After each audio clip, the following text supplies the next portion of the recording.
जब गिरता, सावधानी से सुनना, एक प्रश्न हमारे भीतर खड़ा होता है। जब हम सूर्य नारायण भगवान को अर्घ देते हैं, जल चढ़ाते हैं, तो वो जल पृथ्वी पर जब गिरता है तो उसके छींटे हमारे शरीर पर लगते हैं। क्या वो ठीक है? क्या वो श्रेष्ठ है? तो शिव महापुराण की कथा कहती है, जब हम सूर्य को अर्घ देते हैं, सूर्य को जल चढ़ाते हैं, वो पानी जब पृथ्वी पर गिरता है, उसके छींटे हमारे शरीर पर लगते हैं, तो वो श्रेष्ठता का भाव निर्मित करते हैं। वो गलत नहीं हो सकता। कारण अब वो भी समझ लीजिए।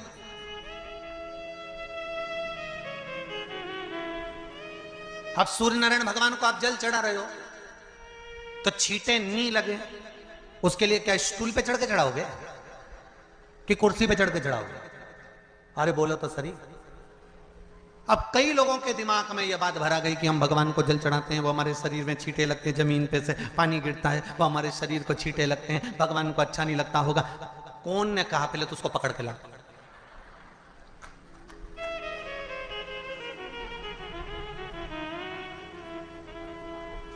क्योंकि मेरे राम जी महाराज, मेरे भगवान कृष्ण,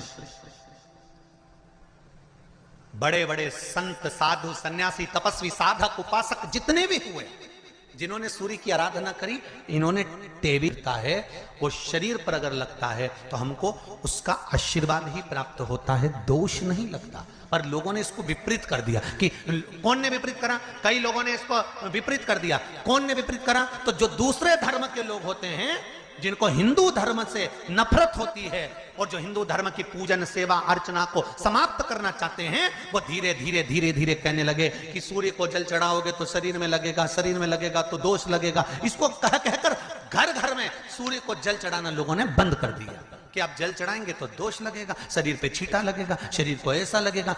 ये दोष नहीं है। कितनी सुंदर बात है महाराज। सूर्य नारायण भगवान को जब जल चढ़ाया जाता है, हाथ सिर से 8 इंच की दूरी पर होना चाहिए। जम के बोलिए, सिर से कितना ऊंचा होना चाहिए? 8 इंच ऊपर अपना हाथ होना चाहिए मस्तक से सूर्य को जल चढ़ाते समय। और ना चांदी का, ना स्टील का, ना लोहे का, ना प्लास्टिक का, ना कांच का, ना सोने का कोई बर्तन, ना कांसे का, ना एल्युमिनियम का, ना पीतल का, केवल एक पात्र होना चाहिए, वो है तांबे का। काय का पात्र होना चाहिए? तांबे का पात्र। और सूर्य नारायण भगवान को जब 8 इंच ऊपर तुम्हारा हस्त है, और जब हम सूर्य को जल चढ़ा रहे हैं, कैसे जल चढ़ाना है वो भी समझ लीजिए।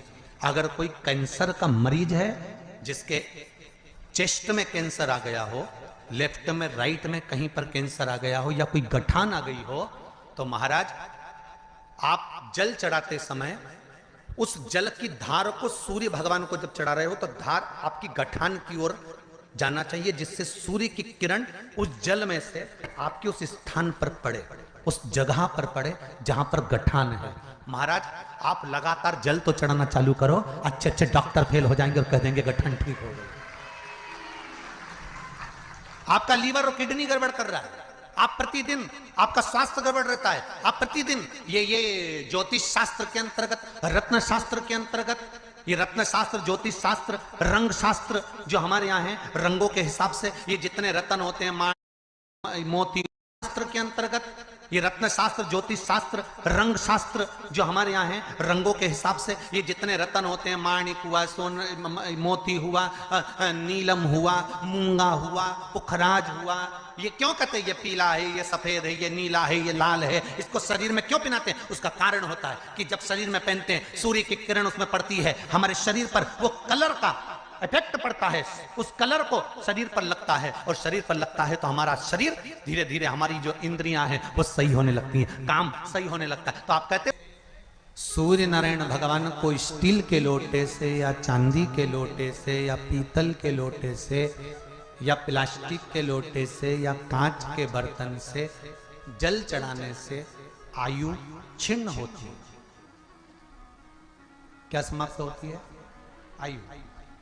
और सूर्य नारायण भगवान को अगर तांबे के लोटे से जल दिया जाता है तो आयु की वृद्धि होती है, और दिन भर में अगर कोई काम अटकने वाला है तो वो काम का रास्ता खुल जाता है और शरीर की बीमारी समाप्त हो जाती है। शरीर की बीमारी समाप्त हो जाती है। 2 तारीख को नूतन संवत्सर प्रारंभ हो रहा है, नया वर्ष प्रारंभ हो रहा है। 2 तारीख नया संवत्सर नया वर्ष प्रारंभ हो रहा है। एक नियम बना लो को, क्योंकि तारीख नया संवत्सर नया वर्ष प्रारंभ हो रहा है। एक नियम बना लो कि हमारे शरीर को, क्योंकि दिन भर हम दुकान पे बैठे रहते हैं, नौकरी में लगे रहते हैं, सर्विस में लगे रहते हैं। अगर मुंबई, पूना, चेन्नई, मद्रास आदि बड़ी बड़ी सिटियों में लोग रहते हैं तो उनको ऑफिस जाना पड़ता है। सवेरे से जल्दी उठते हैं, काम करते हैं, दिन भर ऑफिस में लगे रहते हैं। व्यापार करने वाला व्यक्ति व्यापार करता रहता है, नौकरी करने वाला व्यक्ति नौकरी करता रहता है, धंधा करने वाला व्यक्ति धंधा करता रहता है, ठेला चलाने वाला, गाड़ी चलाने वाला गाड़ी चलाता रहता है। घर की माताओं को एक नियम नए संवत्सर से चालू कर देना चाहिए। क्या नियम? क्योंकि जान है तो जहान है। बोलो सही है कि गलत है? शरीर में रोग आ गया, बीमारी आ गई, और तुमने 5 लाख रुपए महीना भी कमाया, मान लो, एक सरल भाषा में समझ लो, 5 लाख रुपए महीना तुम कमा रहे हो, 4 लाख रुपए महीना तुम कमा रहे हो, और शरीर में बीमारी आ गई। अब वो 5 लाख रुपए तुम्हारे कमाए हुए किसी काम के हैं क्या? हॉस्पिटल में जाओगे, दवाई में, गोली में, जांचों में, वो समाप्त तो होते चले जाएगा। तुमने कमाया किसके लिए था? अपने बच्चों के लिए। मेहनत किसके लिए करी? अपने बच्चों के लिए। परिश्रम किसके लिए करा? आगे बढ़ने के लिए।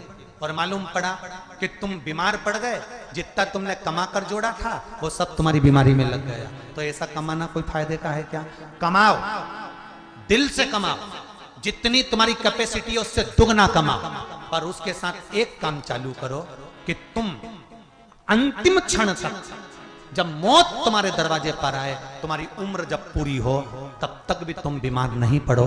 उसके लिए एक काम चालू कर दो कि नए साल से हमें तांबे के लोटे में पानी भरना है, सिर से 8 इंच ऊपर रखना है, सूर्य को अर्घ देना है, और जो पानी नीचे गिरेगा उस पानी में से सूर्य का दर्शन करना है। वो पानी जब हमारे शरीर के इस हृदय रेखा के सम्मुख से, इस कपाल रेखा के बीच में से, मध्य से उस पानी की धार जब सूर्य की किरण देगा तो हमारे शरीर में कोई बड़ी बीमारी, ना कैंसर, ना लीवर, ना किडनी, कोई अटैक पटैक आ ही नहीं सकती। मेरा बच्चों से भी निवेदन है कि आप अपने पापा से कहो, आप अपनी मम्मी से कहो, और बड़ों से निवेदन है वो अपने बच्चों से कहो। बुजुर्ग माताओं से निवेदन है, अगर आप अपने बच्चों को सुखी देखना चाहती हो, बीमारी में पैसा नहीं लगाना चाहती, आप अपने बच्चों को अंत समय अपनी आंखों से उसको तड़पता हुआ नहीं मरना देखना चाहती, तो सूर्य को अर्घ देना चालू कर दो। क्योंकि सूर्य की किरण जल के साथ जब इस शरीर पर पड़ती है तो शरीर में कोई बीमारी टिक ही नहीं सकती। ये श्रीमद् शिव महापुराण की कथा कह रहे हैं, ये ज्योतिष शास्त्र कहता है, रंग शास्त्र कहता है। हमारे जितने ज्योतिष शास्त्र हैं, रंग शास्त्र हैं, नग बताते हैं, मोती बताते हैं, नीलम बताते हैं, पन्ना बताते हैं, ये सब क्या पहनाते हैं? रंग का क्यों पहनाते हैं? क्योंकि रंग का इफेक्ट इस शरीर पर पड़ता है। कपड़े कौन से कलर के पहन रहा है, उसका इफेक्ट इस शरीर पर पड़ता है। उसी तरह 8 इंच ऊपर मस्तिष्क से तुम्हारा हाथ होना चाहिए, तांबे के कलश में जल होना चाहिए, और सूर्य को देखकर उस जल की धार में सूर्य को जल दीजिए। जिंदगी में बीमारी तुमको नहीं घेर सकती, और बीमार हो भी गए हो तो 15-20 दिन करके देखने में कुछ नहीं जाता।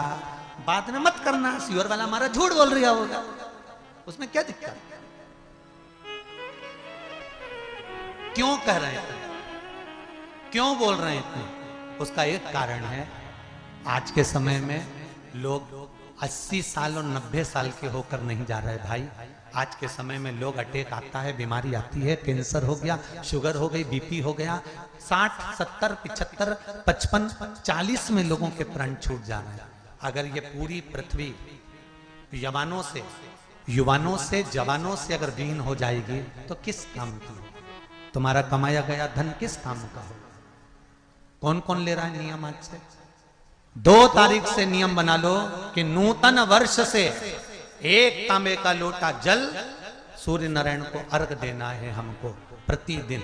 घर का चाहे छोटा हो चाहे बड़ा हो, जिस बच्चे को रोज बुखार आता हो, निमोनिया हो रहा हो, जिसका लीवर किडनी डैमेज हो गया हो, वो नियम बना लो 15 दिन के अंदर 20 दिन के अंदर डायलिसिस में अंतर आ जाएगा तुम्हारे। तुम कर कर तो देखो, इस प्रभाव करो, बनाओ नियम।